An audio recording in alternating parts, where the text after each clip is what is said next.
everybody, and welcome to the UNIQUEfemme podcast. Today, I'm here with Rebekah Higgs. I'm so excited. We are just chatting a little bit before jumping on the recording, and wow, what a powerhouse. I can't wait for you to learn so much more about her story and learn from her because you'll be able to leave this podcast inspired and definitely with new ways to really bring your vision to life. So, let me share a little bit about Rebekah. Rebekah is a designer, contractor, and content creator known as DIY Mom. She's the owner of Matriarch Productions and Design Co., where she designs and renovates homes for clients in Halifax, Nova Scotia. Rebekah produced and starred in 5 seasons of DIY Mom, inspiring homeowners, especially women, to take on renovations with confidence. Oh my gosh, I need you in my life. With a background in music, film, and television, she has built a thriving brand, sharing DIY projects, home makeovers, and expert advice. Her work has been featured in the Wall Street Journal, Style at Home, Maclean's, HGTV Magazine, and more. She collaborates with top home brands and engages her audience through DIYmom.ca. You can also go to DIY Mom on Instagram to find her. Oh my goodness, Rebekah, thank you so much for being here with us today. Oh, yay. It's great to be here. Thanks for having me, Cynthia. Yes, of course. And I love, so Rebekah and I actually chatted. Was it last week? Was it this week? It was I at the think it was beginning. this week, earlier this week. It Yeah. feels like it was a little while ago. Okay. And we were actually on my other podcast, which is Moms with Concussions podcast, because we Mhm. know that you also experienced a concussion and other injuries that obviously caused challenges in terms of motherhood, but we also talked about business and Mm. building your business with chronic pain, with having experienced quite severe injuries. And so if that feels like something you want to hear more about, head to the Moms with Concussions podcast to hear more of that episode. Thank you again for being here today. So today we're talking about business and we're talking about stepping into our power, um, bringing our vision to life, and how we can do that, and in our own unique way. So maybe Hmm. you could share with us, just so people get to know you a little bit better, a little bit about yourself, um, and then we'll go into how you built your business. Maybe we can start from the beginning and then go through that journey and what that was like for you. But if you could share a little bit more about yourself, what is happening now in your business, and then let's go back to the beginning. Okay. Well, yeah, I mean, it definitely is a unique story. It's kind of unlike any other business stories in the way that I really had to forge my own path. And everything that I have learned throughout the course of my life has really come into play in every aspect of DIY Mom. And the show itself and the brand, everything about it was very much DIY. I had to do it all myself from being a single mom to starting my own brand and the TV show. It was very much an all encompassing DIY project because I learned as I went. I shared my experiences with my viewers and on the TV show. And of course, at the same time, I was learning how to produce and create a TV show of my own. So it was a very unique time in my life and an exciting time. Yeah. And now I'm very much in a much safer and secure place in my life, and we have the stability that I wanted to build through my own brand for my daughter, and we live in a home. And now I'm starting a new project where I'm building a brand new house from scratch, which I've never done before. So it's a constant evolving journey, and I just share that with my audience on my social media channels. Oh, I love that. And I love that. I have a question for you. Have you always been interested in like DIY projects? Is this something that interested you, was of interest to you, or something you liked to do as a kid, as a teenager, or was this new in adulthood for you? I've always been a crafty person and someone that was good with my hands. Hmm. And so there was a lot of creativeness in our home growing up. And I think the coordination of even being a musician and knowing how to play multiple instruments and just like having that natural hand-eye coordination when I started to use power tools and learn all these other skills, it came more naturally to me, probably as just like a Mhm. coordinated person. But Yeah. I certainly was under the influence of my mother as a child, who was very creative. She was always painting, and her creativity adapted with each house that we lived in. So, when we were kids, she did a lot of toll painting in the 80s and would paint little furniture and paint the walls and sew curtains and make us dresses. And then as we got older and we moved into other styles of homes, I remember her saying, I need to start learning how to oil paint because now we're living in a big old historic home, and it needs oil paints. Like, it doesn't need all this toll painting stuff. So she shifted and retaught herself a new, uh, a new craft. And so that was very much a part of my childhood and just like who I was in my nature, just loving to learn and loving to try new things and just not being afraid to give it a go. Oh, I love that. I love that. And it's so true because I feel like actually, often the things that really interest us as kids um are generally sometimes just our gift. It's our natural gift, and sometimes we're kind of conditioned or told to go a different path in terms of education or whatever career path you're supposed to go down. But if we look back to the things that we just loved doing, um we'd be surprised at how much we can actually pull that into our brand or into our business and into creating the life that we want. And in fact, it's kind of important because that's I think we all have a gift that we're here to share to help bring up kind of the collective frequency and support those around us. So Yeah, I it's funny love. when I think about like being a kid and playing with my Barbies.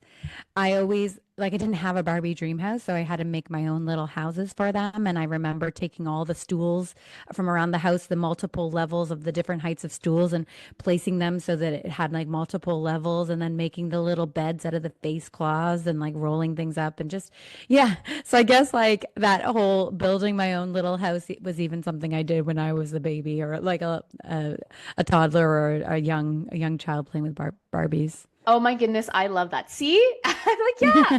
And I think that, oh gosh, we get to take those things and we still get to play. We still get to take what we used to play with or the way we used to play as kids. We actually get to pull that in to our careers. But it's not the easy, it's not always easy because of course building a business does take work. It takes a lot of trust. It takes a team, and it takes I think quite some resilience. So can we chat a little bit about how this really came to life, like how you really got Mhm. into this business and you realized, okay, yeah, I want to build this up. Was it like this moment where you had a vision? This was like, hey, I can't wait. I want to have this company, and now you've had that vision, or was it, okay, I'm just going to do this now. This feels right, and then see where it goes. Which one was it for you? Well, so just like to back things up a bit in terms of where I started in my 20s after university, I was a musician. And so I was recording my own music and touring, and that led to getting signed by a label and having a booking agent. Oh, And so wow. I was on this sort of music career path for 10 years or just maybe under 10 years. And then it kind of came to a stop when I had my daughter Lennon. So I was had an unexpected pregnancy at 30. I had my daughter really close to my 31st birthday. And then after that, I started to pivot and change and think, okay, what am I going to do now? The music industry that I started in was very different, by the 10-year point of me doing it. I didn't see it being an easy road to make money in without a lot of touring and a lot of time on the road. And um, with a little baby, I just couldn't imagine that being possible anymore for me. Mhm. So when I moved back to Halifax, I had some experience in my 20s working in film productions. I had many artist friends, and some of them made little indie films, and I would go work on those productions and do the set decorating or the set design. So I had a little bit of experience there. And then when I came back to Halifax, I got hired by a commercial production company called Egg Studios, and I was working behind the scenes as a producer and in my conversations with people on commercial shoots and sets, I just was asking lots of questions. I was very curious about what everybody's job was. And one of the questions that I had asked that was a really pivotal and kind of got me thinking about this whole DIY mom concept that I later came up with was where the direction of marketing was heading. Like where is marketing going? What's going to be the next big trend? And one of those people from the advertising agency said branded content is like going to be the next big trend. I can't remember who that person was, but it got sent me down this road of curiosity, and I started to look up articles about branded content and marketing trends. And this was before influencer marketing was a thing, and so I was like, what would my brand be if I was going to come up with a brand that I could then create content or sell a product or whatnot. And I came up with the idea of DIY mom because I was a single mom. I was doing it myself. My experience in the music industry was very DIY. That was a term that we used in the early 2000s to describe our style and our hipsterness. And so DIY was a term that was being used always in my circles. It wasn't something that you oversaw everywhere on YouTube just yet, but it became very familiar within the next few years that DIY tutorials on YouTube became really the thing. And so I love the symmetry of DIY and MOM, and then the thought about teaching myself how to do these things around my house while fixing up my house, doing things on a single mom budget, doing things while my baby was sleeping, and then sharing those videos on YouTube. And that's kind of was the loose concept of DIY mom. And I developed that idea further through Women in Film and Television. I did a pitch for DIY mom, and the concept that I had for the TV show was going to be a YouTube tutorial meets HGTV before and afters. And I pitched that concept, and I just kind of kept honing in on the concept and the idea. And then eventually, through a series of events in my life, I purchased my first home to renovate. And I started to film the renovations and share them just on my own time, my own budget. I had like a friend that was a videographer and editor, and we put these little mini series out on YouTube. And I started bringing in brands to partner with me. And then Bell 5 TV was building content, creating original Canadian content. And they came and asked me, would you be interested in doing DIY Mom for Bell 5 TV1? I said yes. I took that very small budget that they gave me to produce the TV show, and I put it all back into trying to make the production as good as I possibly could. And then I used my funds from my renovation mortgage to fix up the house, and I filmed it and I shared it in season 1 of DIY Mom. And then I just built on that. And every year I got a little bit better at doing what I was doing. I got better at pulling in the brands. I got better at increasing my budgets through grants and funding. And it was all this very organic education that I was giving myself. Just like learning what it meant to be a producer, learning what it meant to write these grants, learning to work with a crew, learning to work with a construction team, and then learning how to do a renovation all under the eyes of these cameras and just sharing it with my audience. So that is like kind of how DIY Mom was birthed. Wow. There's so much in that that I love so much, but there's a few points that I feel like is really so powerful for women in business to hear, or anybody who has a big goal. Um, it's one, consistently taking inspired action, like consistently taking small action, which is going to lead you to your goal. Because I think sometimes we think that it's like the big, big, big steps that are going to lead us there. Like I have to take one big step.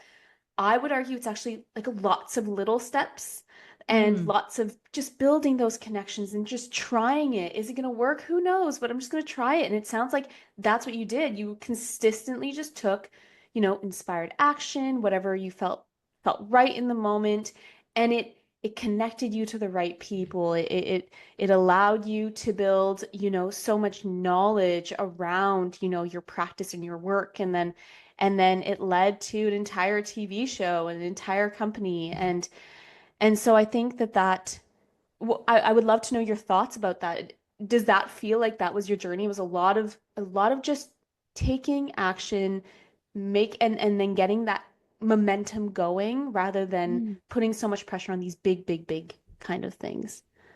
Yeah, at first it was probably just a bunch of low stakes things that I did, like, oh, okay, I'll get a guy who can film and edit something together and make a little bit of a pitch about what I imagined this show was, or I'll draw my own logo, or I'll make my own website, and then just escalating from there. But of course, always having, like, for the first little bit, I still kept my toes very much in the film industry. I was still getting hired to go do hair, makeup, wardrobe, art department stuff on film shoots. So I was making a good amount of money just on a day rate. And because shoots weren't consistent, I had time off in between. And then I could do my creative things that I wanted to do or build my own personal brand at the same time. And then having that little web series as a bit of a calling card saying, like, this is what I'm doing. Are you interested in joining in, like, in order to get brands involved, and getting more and more local partnerships and national partnerships and investments from just donated materials too. I was able to put that equity back into my house. So a lot of the profits from DIY Mom as a TV show, I never really saw until I sold my house, because I was putting everything back into Right. making the show as good as it possibly could be.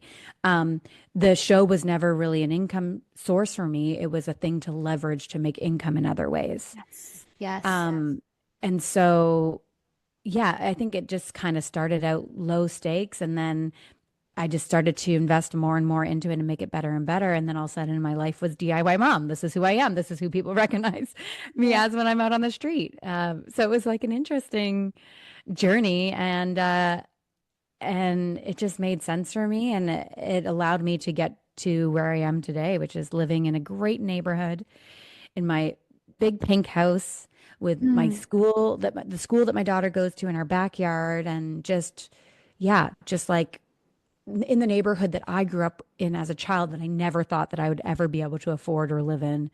And I was able to do that because of this little dream that I had of creating my own brand and just following the doors that were opening and just going through one door at a time. It's really a progress of just like one step, one day at a time.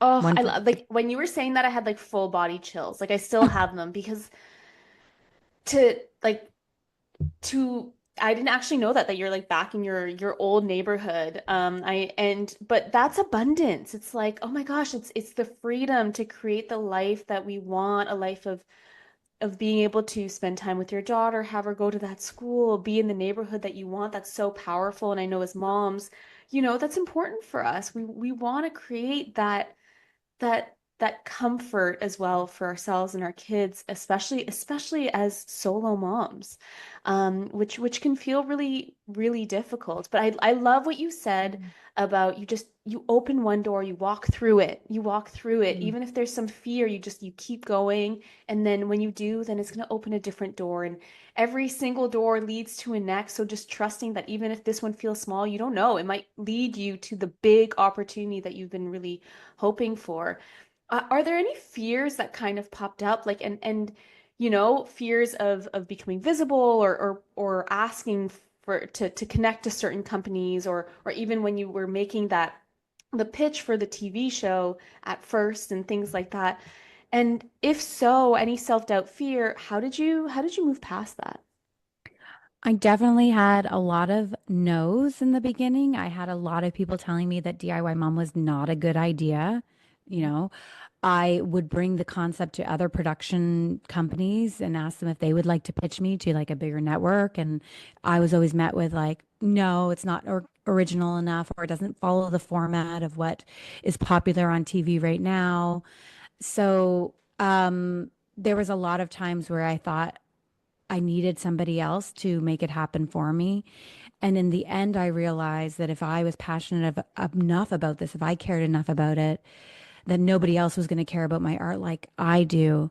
And I had to make it happen for myself. And so there was a lot of discouragement or headaches or struggles along the way. There are doors that you try to open, they don't open for you, Yes. and you have to go try another one. Yeah. So just like battling, sometimes it's like two steps forward, one step back, and you feel like you're just constantly just trying to keep yourself afloat. So um, it hasn't always been easy or a very linear path.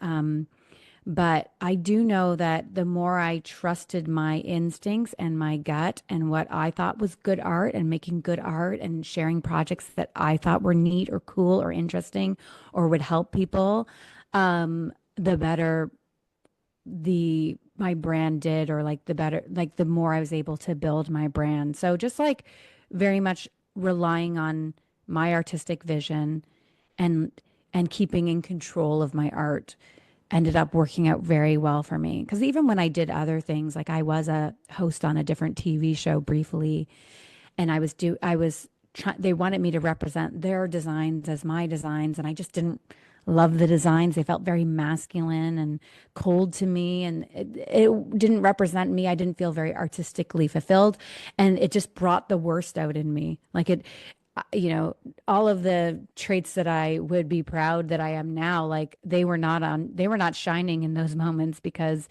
I was so frustrated having um, to do what somebody else was telling me to do in terms of like, say that you design this and that it's for your friend when it's not my friend and it's not my design. Just Yeah. things that felt like inauthentic to me. Yes. So I think just in my personality, like who I am, even like my Enneagram, I'm like a number 4 in the Enneagram, and Mm. like the biggest thing to a number 4 is that they are authentic and unique. And so anybody telling me, excuse me, to be something that I'm not just never sat well with me. Yeah. Oh my goodness, I like everything you say. I'm like, oh, I have so many thoughts popping up. Okay, one, I think it's such a beautiful and important reminder because as entrepreneurs and as visionary, I think women, you're going to hear no often. And or even if it's say you're a coach, you're running a program, you don't have a lot of people sign up, it's easy to make it about us when really it's just like that wasn't a aligned opportunity now. And the fact that this door didn't open for you means you're going to walk over to another door and open the one that was and is actually leading you kind of to the Mhm. spot that you want to go. And so Mhm. it's trusting that that door is locked for a reason and um that there are other ways of getting there. So I just love that you said that so much. And it's such a reminder that it's okay to hear no. It's actually important and just to trust the timing and know that it doesn't have to happen overnight. I Mm. think online we see a lot of promises, do this and your vision will come alive tomorrow, and it takes time and allowing for that time and allowing for that growth and just trusting in that. So I really appreciated you saying that. And it's interesting because when you were describing the way that you run your business and your art, you keep this, it's such a creative process, and the way you were tapping into your intuition, that's really leading from our feminine. And we can be feminine led leaders. We both have masculine and feminine energy. They're Yeah. both great, but we're in our society, we're so leaned into the masculine energy when and we're taught that business needs to be done this way, but in fact business can also be done in a feminine of led by our feminine energy too. And so that's, I feel like, exactly what you were describing. And then you went and you actually said it like it wasn't in my feminine, that what they were showing was very masculine. That's not me. And then that's a way of doing it in your own unique way, right? Like if And I actually ended up naming my company, my production company, Matriarch, because I wasn't doing things in the patriarch way. And sometimes that can really confuse people. And I think of like the patriarch as a triangle, and, somebody's going to get to the top, but not everybody can get to the top. And so you're constantly competing for who will be at the top. And there's only enough space at the top for a few. And I think of the matriarch like a circle, and that we are, everybody can have a piece of the pie. Everybody can contribute.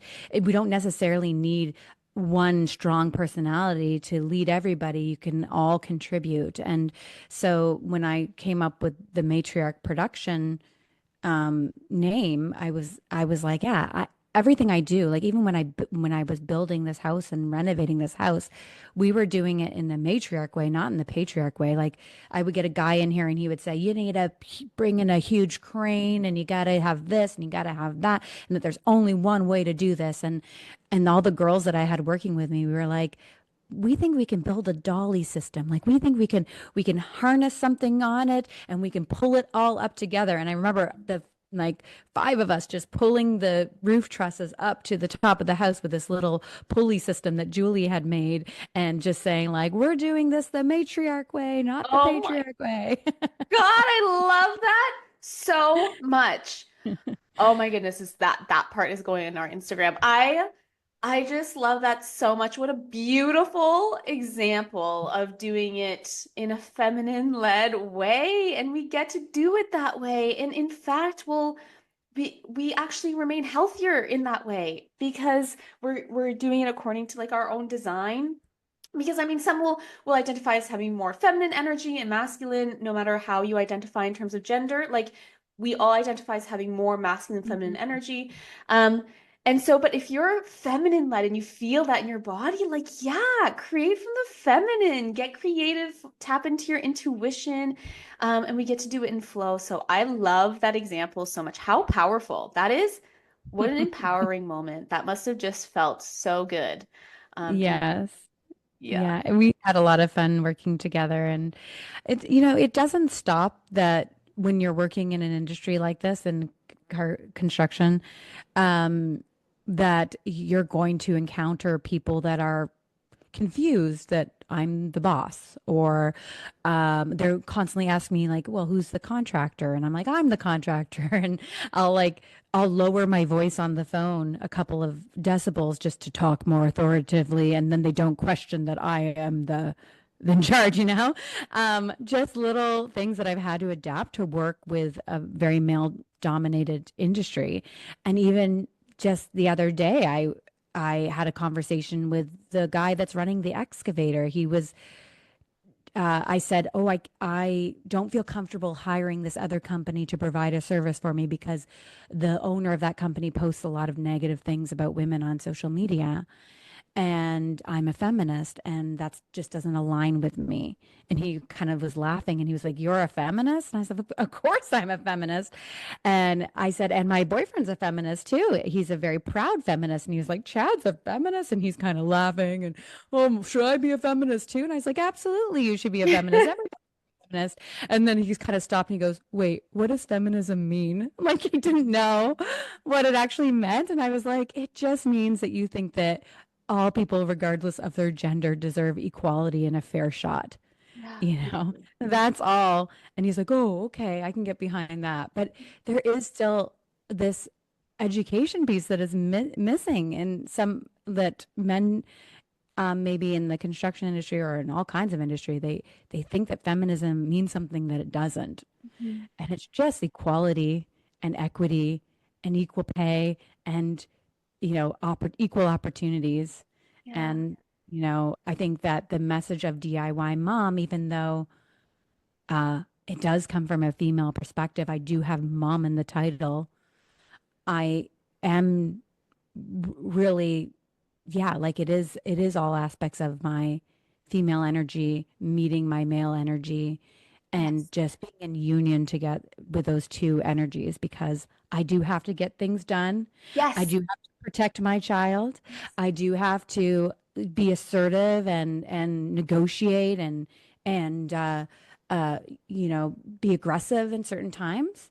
But then I can also use my ability to work collaboratively, to think Mhm. outside of the box, to Mhm. use my intuition, all these things that are considered to be more feminine attributes, Mhm. to make like really to create a wholehearted home Mhm. design or a wholehearted renovation. And every person that comes through the door and works for me, I want them to get something out of the process. Mhm. So, like, you're coming to work for me as a carpenter, but you should leave feeling really good about what you did and that you were a part of something that you can be proud of. And maybe you also learned that it wasn't so bad working for a woman after all. Oh, I love that. We could end it right there. That was like a mic drop kind of moment. I absolutely love that. And I love what you said. Like it is such a beautiful balance. It's a union of the masculine and feminine energies. And the masculine energy will kind of it holds the feminine. So it is your kind of to-do list and these things that have to absolutely get done. I love that you brought in the protection aspect. I have to protect my family. That's being in our masculine and that's great. Both are so beautiful and divine, but to be able to even invite the men in the industry into this feminine energy and go, we actually get to feel good. We actually get to like have joy and be creative, and you can tap into your feminine energy in that sense because everyone has it.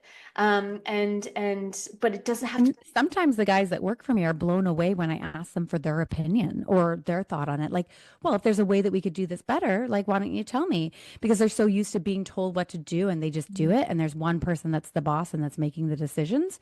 And so when I ask them to have a bit of an input, sometimes that can throw them off. Yeah, But then in the end, they're like, oh, yeah, I have thought about this for a while. And I do think there is a better way of doing it.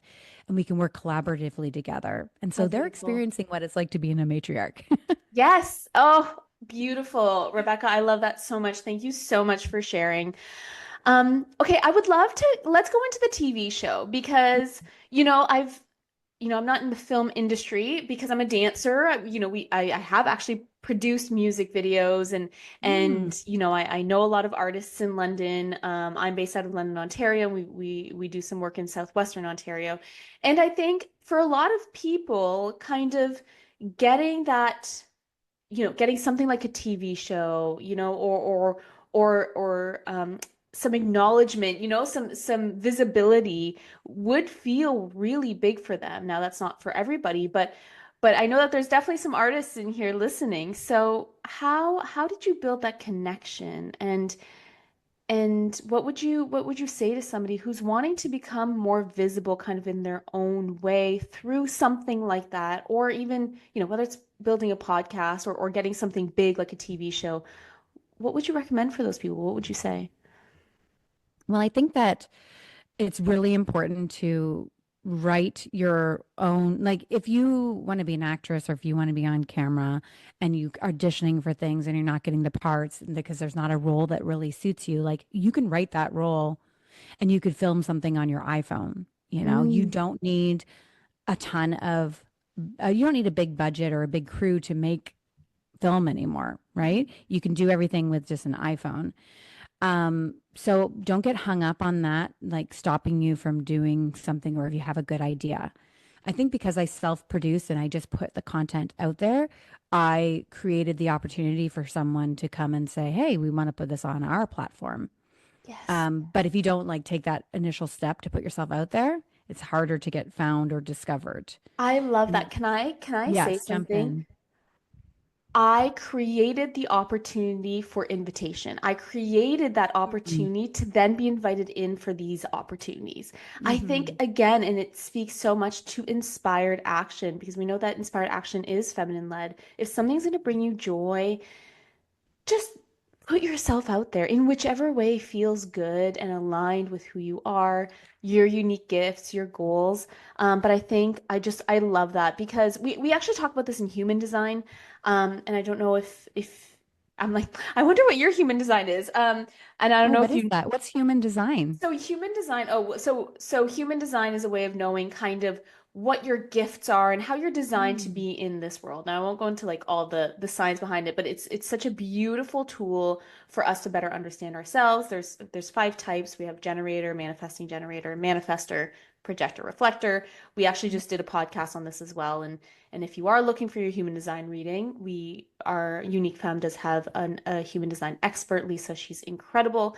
For me, human design has changed my life. I'm a generator. I have to do what lights me up.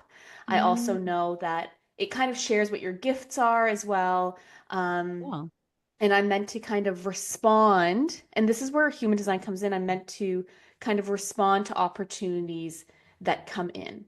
But Mm. often, what we'll hear, and even I've fallen into this, it's like, okay, well, I'm just gonna, I'm gonna say that I want it, and then I'm gonna wait to see what comes to me.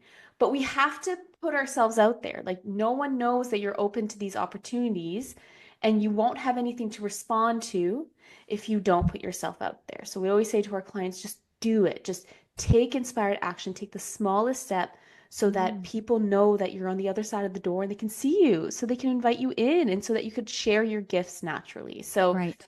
um, I love that you said that. Like you're inviting people to provide you with the opportunities by just taking inspired action. It doesn't always have to be super fancy. It gets to be done No, it again in your doesn't. own unique way. Um, Yeah, and that's the thing with social media too, is it's this free tool that everybody has to put themselves out there in whatever form they want to, right? So yeah. if you want to be a dancer, yeah, you do those TikTok dances, Yes. and all of a sudden, people see that you're a dancer, and then you can put on a little event and you share your event in your social media feed, and 30 people show up. Boom, you've got a dance career. Yeah, yeah, But you you just don't build need it that many up. people to show up, right? Just to like make that your thing, or um yeah, so I think or you can just record a song like on voice memos on your phone and you put that up on your social media, and now you're sharing your own music. Like Yes. you don't need a ton of production money. You don't need a big recording studio to get your art out there. If you're a painter or whatnot, like you just paint the paintings and you post them. I love that. See Mm. them, let people see it. You can't don't like hide your light. No. Let your light shine so that Don't everybody can hide see your it. light. Let it shine. And if it, if there's people, it's hard for people to become visible because they go like the fear of judgment, right? But those who are going to unfollow you or judge you aren't your people. That's almost when that happens, it means you're being your authentic self and your people are on their way. And so Mhm. let those people find their people and let your people find you by you just being you and shining your light unapologetically and being heart-led and doing kind of what lights you up. And I love that example because, even when I help clients with podcasts or things like that, it'll be like, okay, well, how do I get started? And I'm like, you just record on your phone. That's it. Start like Yeah. that. Do everything imperfectly and then learn as you go. I think it's better to just, and research shows like it's better to do a little bit of planning and a lot of action rather than doing Mhm. tons and tons of planning and little A action. little action. Yeah. Because then you're not embodying the things that you're wanting and of course then you're learning less. Our learning is really in the doing. And so when Mm. I was recording Moms with Concussions, I remember the first time I recorded that session or that podcast, I would like I had just put my kids to bed. I was exhausted, but I was like I want to talk about it. So I was sitting in bed with that like the little clip-on mics that you clip into your phone, and I was like I'm going to lay in bed and I'm going to record my first podcast. And that's what I did. And I didn't plan it. I just said it. Was it imperfect? Probably. Did I say like 600 times? Yeah. 100%. That's okay. It was supposed to be raw. It still is raw. I don't edit my podcasts. Like, and that works for me.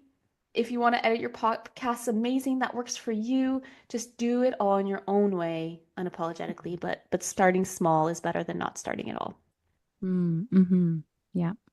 Yeah. So, okay, I love that so much. And so somebody is now, I have one more question for you because I think that this is where a lot of women find themselves now as well. You've kind of gotten the momentum going in your business. And I wonder if you've had this moment where momentum's kind of building and then there's either a pause or there's like a shift and you're like, okay, now what, right? There's this fear of like, I'm either fully in, right? Like whether I'm going all in now or I back up because you're kind of at that crossroad. Do you know what I mean? Have you ever Mm-hmm. experienced something like that where you were kind of at your halfway point and you either had to go all in or there was kind of a shift within your business? Yeah. Yeah. I think even at this period of my journey with DIY mom, I don't really know what it's going to look like over the next 10 years. It has served me well to get me so far into this point, but do I need to continue on with it? It's sort of a bit of a who knows at the moment, right? But I just keep on doing the things that make sense for me, and sharing my journey and sharing with people what I was able to accomplish through this idea that I had. Um, so Yeah, everything is constantly evolving and changing. And there's certainly these lulls or these times where I think, oh, there's not any contracts coming in. How am I going to make money? And that's when I changed my model a bit to take on more clients and do external work outside of my home. So I Mm. started to work with clients and doing their homes and their renovations. Um, and so I've always kind of kept um, a three-tier system of how I'm bringing in funds so that I'm not only always relying on a single income structure for my stability. Like I'll always have a passive income. So I have an Airbnb in my basement. That's always giving me a bit of income. I've got my client projects that are bringing me income. And then I've got my branded content deals too that are bringing me income. But I never know, like you never know when the branded content deals are going to dry up, or is social media going to keep on this same trend, or is AI going to take over? So just like being ready to adapt and change constantly. I think being malleable and willing to adapt through every situation I found myself in life has served me well. And so I'll probably have to pivot again. I'll probably have to change again. And I don't have to dread that. I can actually look forward to what it's going to bring in my life and a whole new chapter and something else that's exciting, a new adventure. Just like when I went to Africa and starting this whole other side, this other new adventure and realizing like, well, maybe I want to spend 6 months out of the year in Africa, like helping them get ahead and working with single moms there to build their homes, and just realizing that everything that has happened to me up to this point in my life will lead me to my next venture, to my next opportunity, to the next thing. And sometimes there are these lulls or these periods where there's nothing big going on, but you don't want to rush too much through those because you don't want to miss what great new adventure could be coming your way. And so just like being in those moments of the lull, of the mundane, of the nothing happening, and just being patient so that you're not rushing and missing the thing that you was meant for you. Oh, I love that. I love that so much. I love the idea of, having three incomes, one passive, and it doesn't always have to be exactly within your business. Like getting creative and seeing where you can make that income and create that stability in a way that doesn't have to feel so hard. It doesn't have to be within your business. It can be by, like you said, creating that Airbnb or finding other ways to do that. So I think that that's so brilliant. I love that. I think that even just that in itself, hearing that, like find three ways that you can bring in business and funds to better create that stability is really powerful. Just that I think will be very, very helpful for others to hear. And then the idea that yes, we have to pivot. There's there needs to be so much flexibility and a release of control. There needs to be a flow and just trusting that it's always happening for us, and in pivoting in those moments where there's going to be changes, especially as an entrepreneur. It's just constantly changing the way we do marketing, the way we're doing content, the platforms that we're using, the ways of networking, like you said, with AI now, like every few months, it's drastically changing. So I love that. Um, Thank you so much. Is there anything else in terms of business that you think, like a big aha moment where you were like, okay, this is going to help me so much in building the life that I'm wanting or building the business that I'm wanting? Like if, something that maybe you wish you would have known. I mean, I know we never go back and say, everything was perfect, but Mm. something you're like, but I would love to pass this on to other, women who are really wanting to build something up that's quite special and create stability. Yeah, I think in terms of my business and my value as a contractor is really in that Rolodex and the relationships that I have and the people Mhm. that are willing to work for me.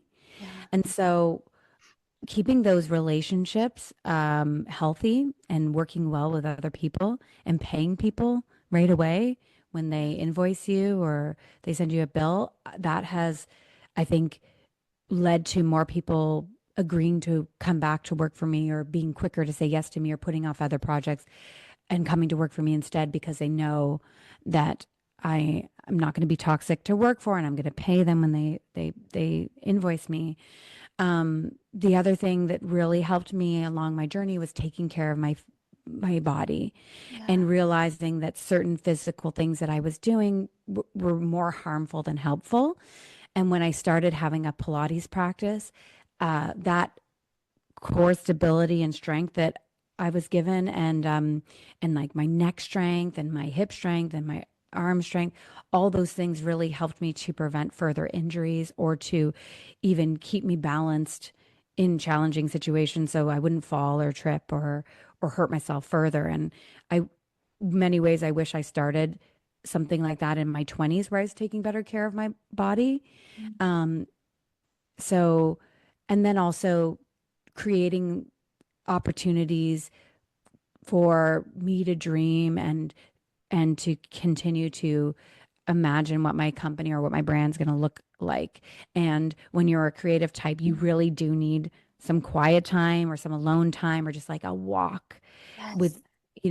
in the fresh air or like sitting in a sauna. All those things that I have done to slow down and process things have usually led to my next big aha or my next big idea. Yes. And, like I remember sitting in a sauna once and just being like, okay, you know, I, what is like this, my special thing that I'm bringing to this world? Like, who am I?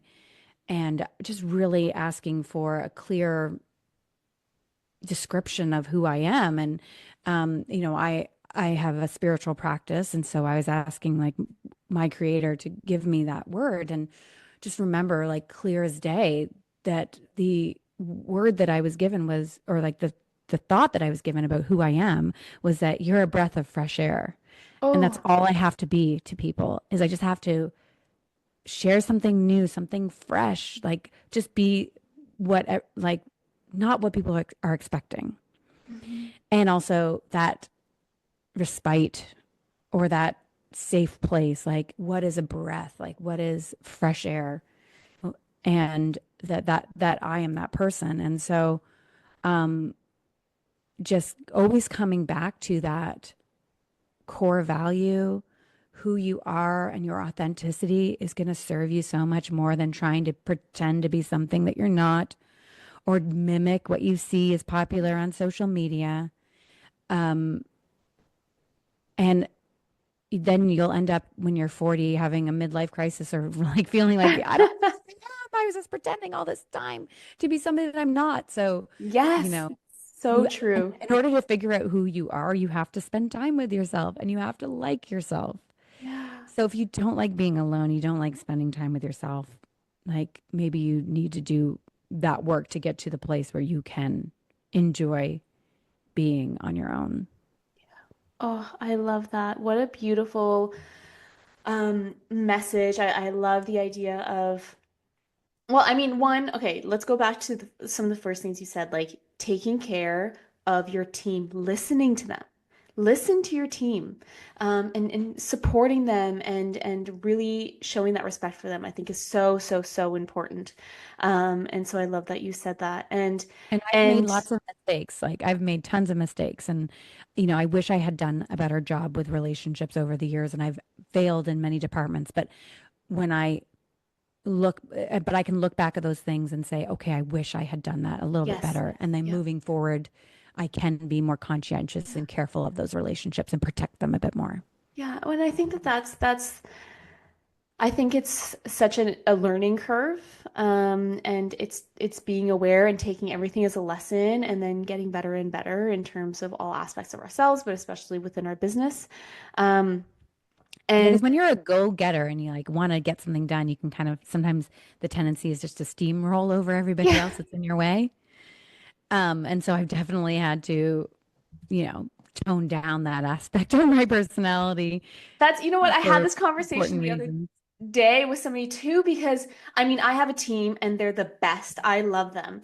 Um, it's hard to pass things off to other people because it might be done a little bit differently than you would do it, Hmm. but you pass it off. It's like that, one of my favorite books is 10x is easier than 2x. Like Hmm. get that team to support you and letting those little things just go. It's going to be a little different than maybe how you would do it, and that's okay because it's allowing you to focus on the core or the next thing or the next vision and the things that actually light you up, the 20% that's going to bring you and them further. Mm-hmm. Um, and so it says, give that 80% away to others, let them and let them um, create their art for you, and the more ownership they have and the more creativity and freedom they have to apply their own gifts, the more they'll want to continue and build something beautiful, and then the 20% is yours to really build what it is that you want.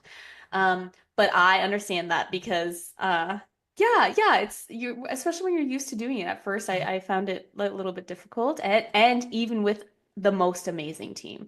I think that's hard for everybody, but just being really aware of it, I think, and constantly challenging ourselves is all we can do. Mm-hmm. Um, and then saying, I connect a lot with when you said you were in the sauna and you were, taking a break, I think I don't know if I said it to you or somebody else the other day. I was like, my best ideas come when I'm relaxed in the bath, taking a shower, or when I'm dancing. And last night, I'm actually like, I have a post sitting in my drafts actually. And I was like, I'm just gonna leave it for a second, and I'll post it on Instagram of pictures. Last night I dance. I'm a professional dancer, and so once in a while we do shows. And last night was just one where I was invited as a guest choreographer, and I just got to go and dance. And it's, I do sensual movement and heels in this show. I also do storytelling through contemporary and other things. But and it felt so good. And this morning I woke up with so many ideas for my business. I woke Mm-hmm. up so energized and ready to pick up the kids from school and take them to a play tonight. Like, and I could have very easily said, and I almost did say, like, I don't know, I don't have time. I don't have time to perform right now. I'm so busy in my business. But when we allow ourselves and when we prioritize that time for rest and play, um, Yeah. we And yeah, when create, you prioritize those things that fill your bucket, and then yes, you have more time to give. And I yeah, love doing like a personal inventory, sort of like at the end of the year or at the start of the new year of like, what were the best things that I did last year? What were the things that really brought me the most joy and fulfillment? And ooh, even going back through my photos and my camera on my phone and just being like, oh, I really loved having my girlfriends over and doing a dinner party. I really loved this special thing that I did with my daughter, or this vacation that we went on, or my cookbook club that I'm in, and just always making time to do those things that fulfill your bucket and give you more joy. And because you do feel refreshed, it does re-energize you, and then you have more to give and you have more to, yeah, like more places that you can go and because you've rebuilt your energy so that yeah, you've got that source that can go and put more out into the world.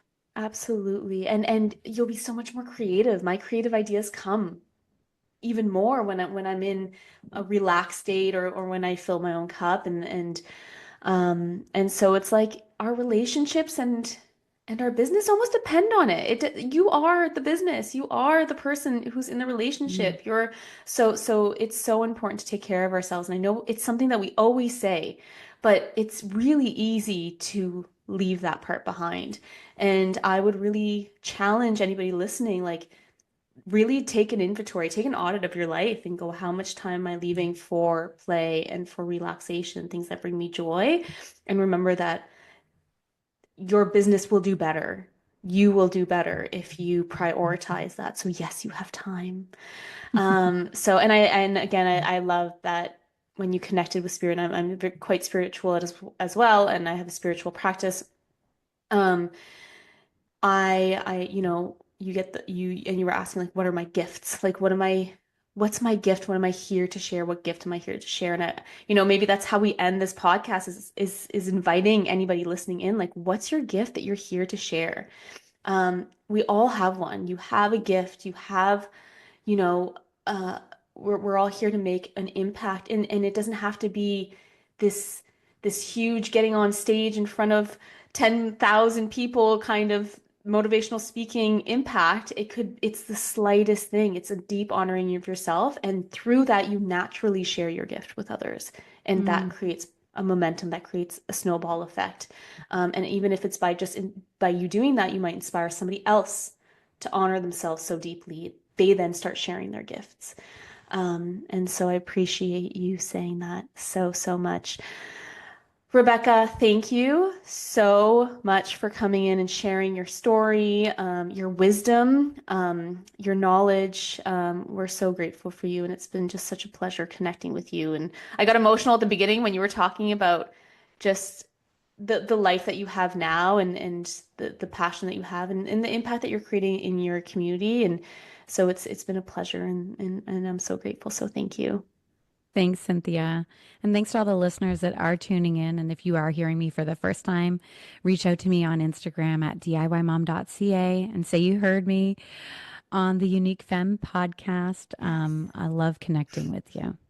Yes, absolutely. And so they can connect with you on Instagram, like you just said, and on you also have a website. Is it DIYmom? diymom.ca.